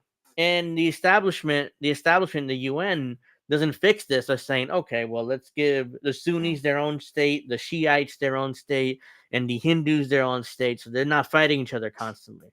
But no, we got to keep fighting each other, because guess what? It didn't work. And guess what? We can sell weapons to them. So let the Arabs. We can sell weapons to both sides. Let the Arabs keep fighting each other, and the different Muslim sects fight each other. We can make money and sell weapons to them. Right. Let the brown people kill each other, and then hey, when there's no more brown people, guess what? Now we're gonna kill all the poor people. So these are two nuclear powers attacking each other. So of course, my concern is one of these countries will be crazy enough to press the button, and if they press the button, a lot of that part of the world is going to be uninhabitable for many millenniums. India, and it's going to affect us too, because a lot of our merchandise is made in Pakistan and India. Get the cheap labor there. If that blows up, and Trump is doing a trade war with China, who's going to be making our shit? I don't know. India's missile strikes on Pakistan, and Pakistan administered Kashmir have killed at least 31 people, including one child. And now the two nuclear armed powers appear to be on the brink of a major war. India claimed it targeted terror camps, of course, terrorists, there's always terrorists, linked to the April 22nd terrorist attack in the Palagalyam area of India's administered Kashmir. I butchered those words, but let's just go with it. Islamabad has denied it had any role in the attack and said India's missile strikes hit civilian areas, including a mosque in Muzaffarabad, I believe that says, the capital of Pakistan, administered Kashmir. Excuse me. Pakistan has claimed that it shot down 5 Indian fighter jets and drones, and heavy shelling has been reported across the line of control, the de facto border between Pakistani Indian-controlled territory and Kashmir. According to Indian officials, Pakistani shelling had killed 7 civilians on the Indian side of Kashmir. Here we go again, looking at another giant war here. Pakistan is expected to launch a more significant response in the coming days. Pakistan has every right to give a robust response to this act of war imposed by India, and a strong response is indeed being given, the Pakistani Prime Minister Shahbaz Sharif said.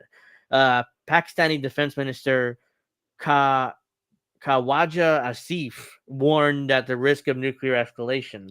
If India pushes the region towards nuclear war, will bear the full consequences, he said. Indian officials are warning that New Delhi would respond to any retaliation from Islamabad. The risk of escalation will be higher if Pakistan opts or attacks on Indian territory outside of India and Minister Kashmir. India's missile attacks hit Pakistan Punjab region province, according to CNN, marked the deepest Indian attack inside Pakistan since 1971, before either country had an arsenal of nuclear weapons. When the news first broke that India attacked Pakistan, President Trump said it was a shame that he hoped that it would end soon. I guess people knew something was going to happen. He doesn't Was care. going to happen based on a little bit of the past. They've been fighting for a long time, he said. I hope this ends quickly. So that's President Trump's he doesn't give a response fuck. to this is like, yeah, I hope this war ends quickly. But I saw something on X that there is a $21 trillion city underground for rich people. Yeah. So rich people are fine. If there's a nuclear war, guess who's gonna die? Yeah. Poor people, not rich people. Yeah, so yeah, that's definitely. I saw that. I mean, they allegedly, according to a former U.S. government official, the United States government's built $21 trillion worth of cities underground in order for rich people to survive. Obviously, so the U.S. government's already have been paying for this Poor stuff. people be damned. So again, this is a pure allegation because ultimately, the U.S. government's not going to confirm this, even if it's true. So. But as of now, I mean, that's the allegation. The U.S. government spent trillions on this. So let's see. Yeah. So Pakistan and India are heading for a hot war with each other. God forbid one of them decide to press the red button, because it's going to affect the entire world if they do. I mean, I don't think yeah, we're all going to be fucked, basically. Yeah, because hey, rich people aren't. They can just go underground, baby. Yes. This is what I'm talking. This is literally what rich people were talking about. Rich people were talking about the fact that poor people will just take the brunt of everything. Mm-hmm. So they are the guinea pigs. Yep. So we're kind of screwed. Let's see. Yeah, we're definitely fucked. Hi, CBC. Oh, okay. I saw this already. President Trump says the U.S. has reached an historic agreement with the United Kingdom on trade that will reduce non-tariff barriers for U.S. exports. Okay, yeah, I saw that. Okay, here's the problem. We don't have an issue with the UK. Mm-hmm. We have an issue with, well, not us. We don't have my enemy is not China. But according to my government says I should hate China. I don't hate China. But they want a war with China. So here's what's going to happen, guys. Poor people are going to get fucked. We're going to starve to death. And the rich people in the government don't give a fuck. Yep. That's the moral of the story. So be prepared for water shortages and food shortages and everything under the sun. Again, what they do over there, they will do over here. I agree with Jimmy Dore when he used to say that. What they do over there, they will do over here. Is they will bomb our kids. They will kill poor people. They will starve us to death. Yes, we're already seeing it with Walmart closing in Portland. Interesting question there by hold on, let me get to that. Thank you. Does anybody think either Russia or China will act as an intermediary in this whole India-Pakistan situation? I hope so. They will try to negotiate peace, I hope. But if the United States get into it, trust me, waiting for peace. We want to sell weapons and literally boast up both sides. So war or peace for us, peace is wanted by Russia and China more Yeah. than likely, but peace for the United States. No, if rich people can't make a killing on all these hot wars, trust me, they ain't I gonna don't- fucking do it. Yeah, Elon Musk. Yeah, I don't Yeah. think the U.S. is interested in this Pakistan and India war. Yeah. So it'll probably be Russia. Absolutely right, It'll be Jackie. Russia or China that'll mediate some sort of peace deal, because I don't think the U.S. has any And then interest. the U.S. will try to blow Yeah. that up. Yeah. They don't have any interest in it. I don't think Trump cares one way or another about the India and Nope. Trump's Pakistan gonna, thing. as Jackie said, they all have their servants, and their servants are Uh-huh. robots made by Elon Musk and Tesla. So this is an interesting thing. The United States government is kicking out brown people back to their home countries, but the U.S. government has a plan to accept white Afrikaners as refugees. So they're basically going to accept white people that are Africans and kick out the brown people. That's their plan. So, but that is their home. South Africa was their home. yeah, and now they're. Oh my god! Literally, this is fucking racism on steroids. So they're planning to bring in white people from Africa to the U.S. as refugees and kick out the brown people. So make the country more white than what it is already. But ICE is going after MS-13. Yeah. Oh, go suck a dick. South Africa has criticized the U.S. as reports emerged suggesting Washington could receive white Afrikaners as refugees as early as next week. The document seen by BBC U.S. partner CBS describes the potential resettlement as a priority for U.S. President Donald Trump's government. However, the timing has not been publicly confirmed by the White House. In a statement published on Friday, South Africa's foreign ministry described the purported move as politically motivated and designed to undermine South Africa's constitutional democracy. In February, Trump described Afrikaners as victims of racial discrimination and an executive order, opening up the prospect of resettling them in the U.S. Yeah, so right. Fuck you, Trump. Go fuck yourself in the ass. I hate you, motherfucker. Fuck you, Trump. Go suck a dick. The South African authorities... Aren't you supposed to be at Netanyahu's by now? The South African authorities said they would not block the departures of those chosen for resettlement, but they said they had sought assurances from the U.S. that those selected would be fully vetted and will not have pending criminal charges.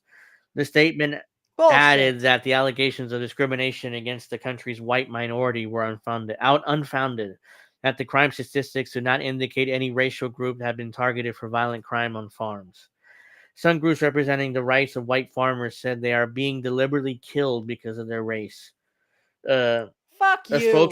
Fuck you. Bullshit. A spokesperson for the U.S. State Department told the BBC they were interviewing individuals interested in resettling in the U.S. and prioritizing Afrikaners in South Africa who are victims of unjust racial discrimination.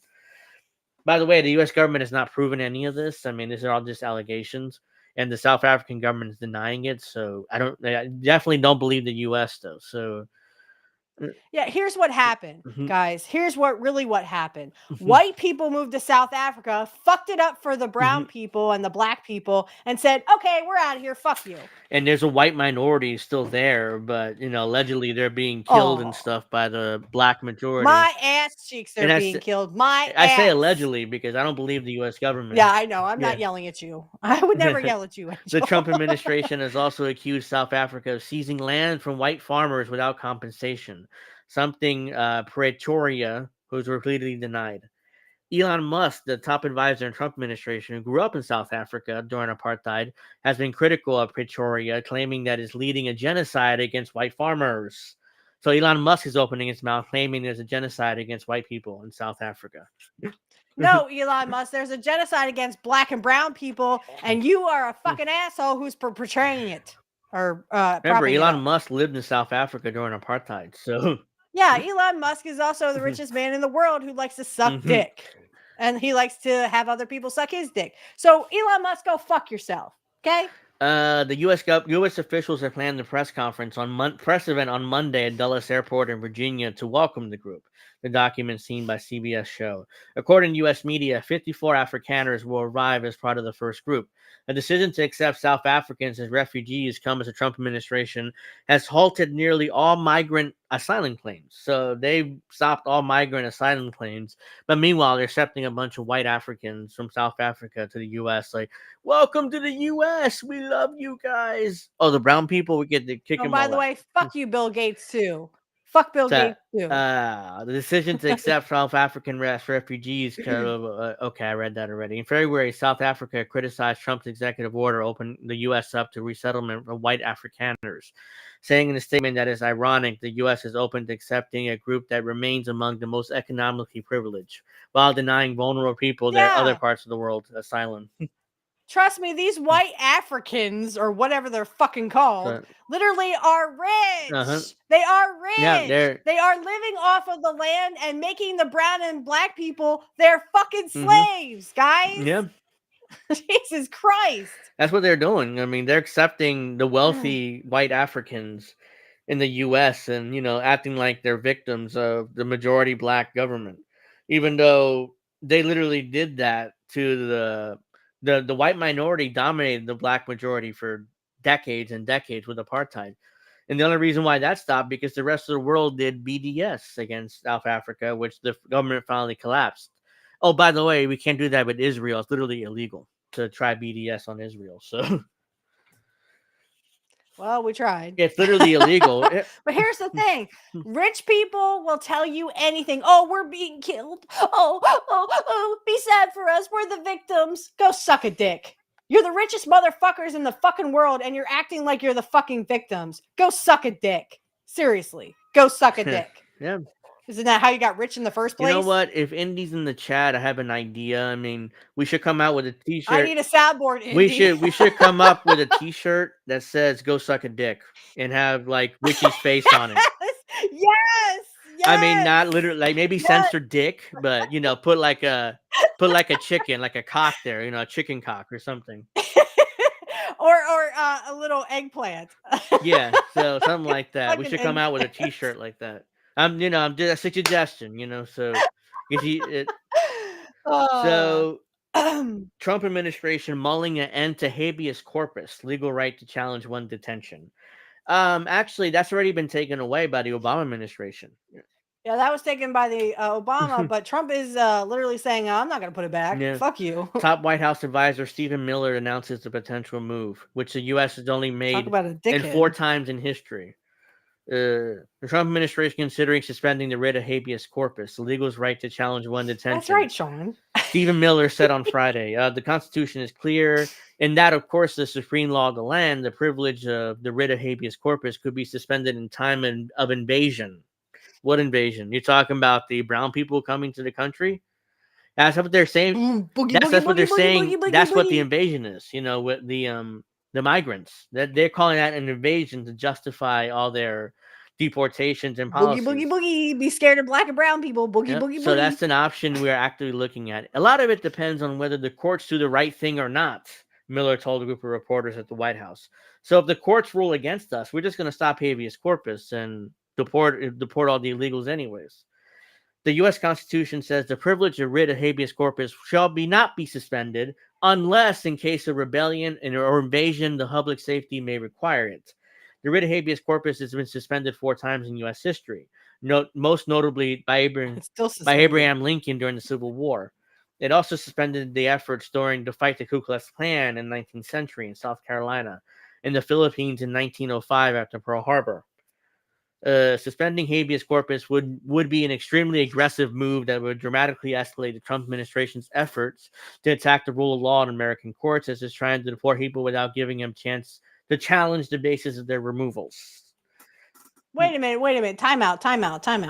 Everybody go to their corners. Habeas corpus has already been suspended. It literally Obama already got rid of it, and Trump nor Biden nor Trump again brought it back. So I'm a little bit confused what they're fucking saying. They're saying we have habeas corpus, but we don't. Well, we have it. What are we they have it, but because of Obama, there's always the option to get rid of it, and there's really nothing the courts can do about it. So basically, we do technically have it. It's in the Constitution, but at the same time, it's like, oh yeah, we can take it away for any reason, basically. So we don't need to prove there's an invasion or there's a rebellion or anything like that. We just take it away. It's fine. Miller, long known for his far-right positions on immigration, has sought to deploy a maximalist approach in carrying out mass deportations.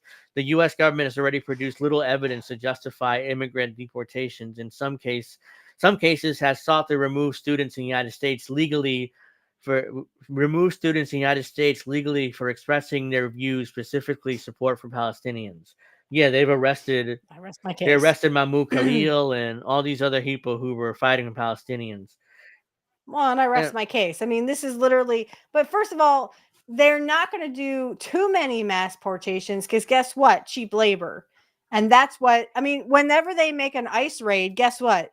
The people who hire these immigrants, these illegals, literally they never get in trouble. It's always the illegals that get in trouble and sent back. Occasionally, No, they ain't gonna do that. occasionally there's a fine for the business, but that's very rare. But that's very rare. Yeah. Many of the immigrants the Trump administration has moved aggressively to deport include Mahmoud Khalil and Rusmisa Ostork have filed habeas corpus petitions challenging efforts to deport them.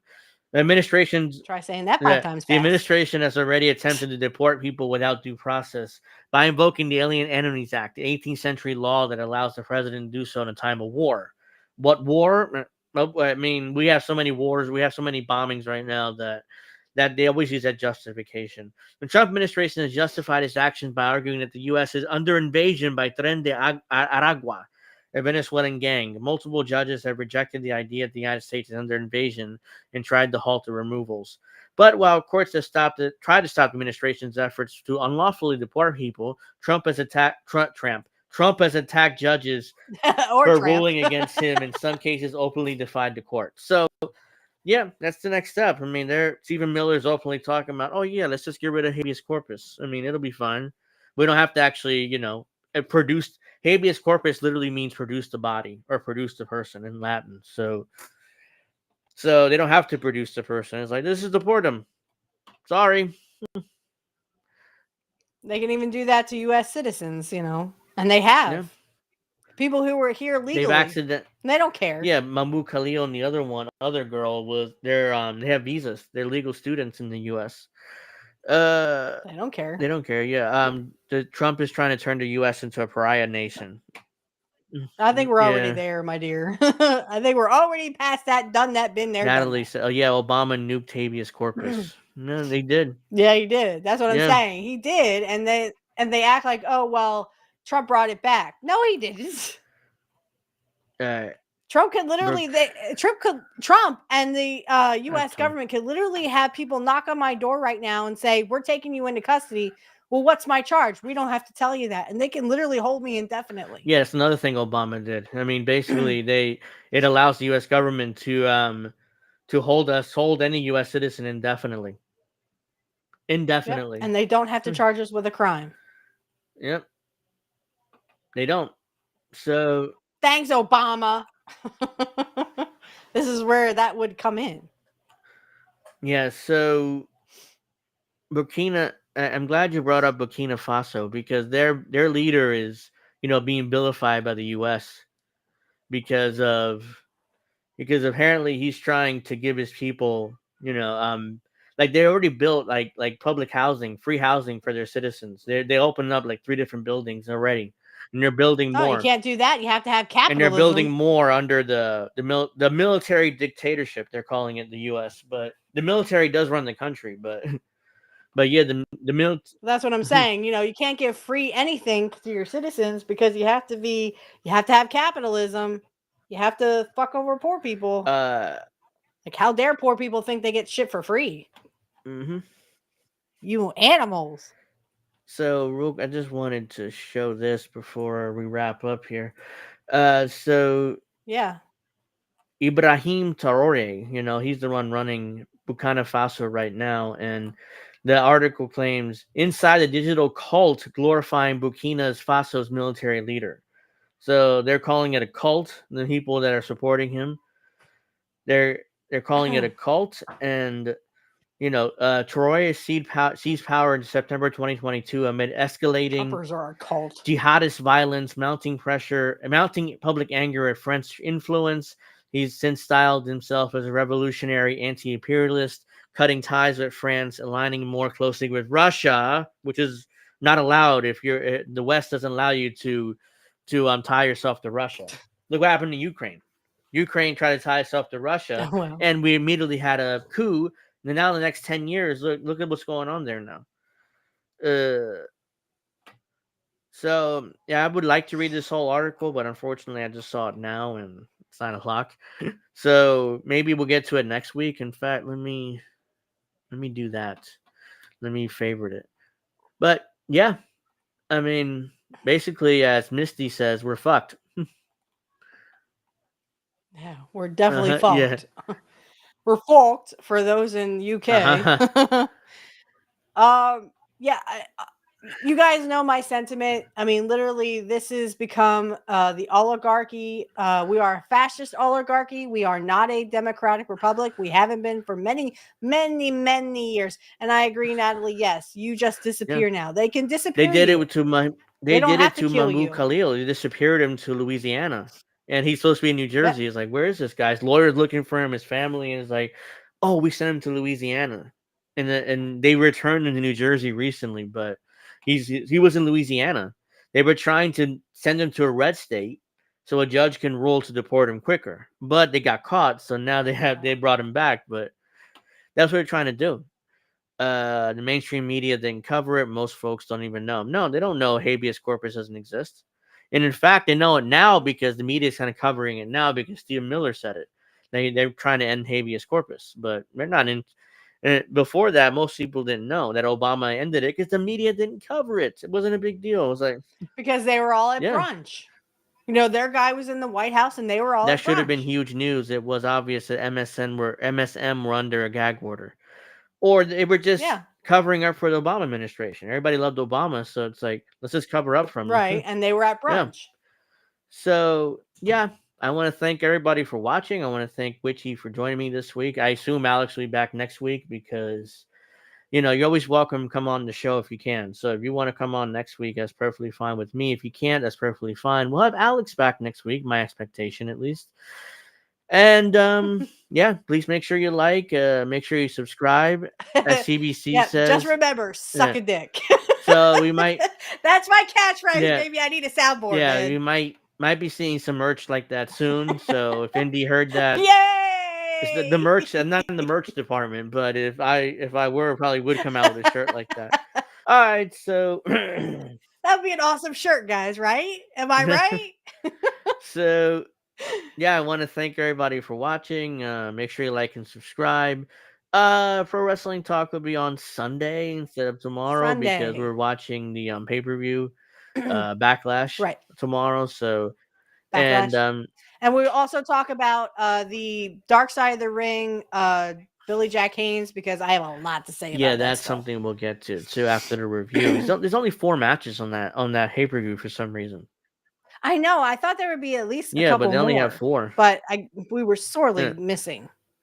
And God damn it, I am doing a little bit of an ad campaign. Push Karrion Kross, God damn it. Come on, push Thank the you, man. Angel and Witchy, for a great show. I'll try to catch you next week if I'm awake. Yeah, I mean, I hope you're joining us. Thank you, Yeah, she's from the UK, so we're on kind of late over there. So yeah, appreciate you joining us, anyways. Yeah, so I want to thank everybody for watching. Make sure you take care of yourselves and each other. If you're gonna drink safely. Don't drink and drive, and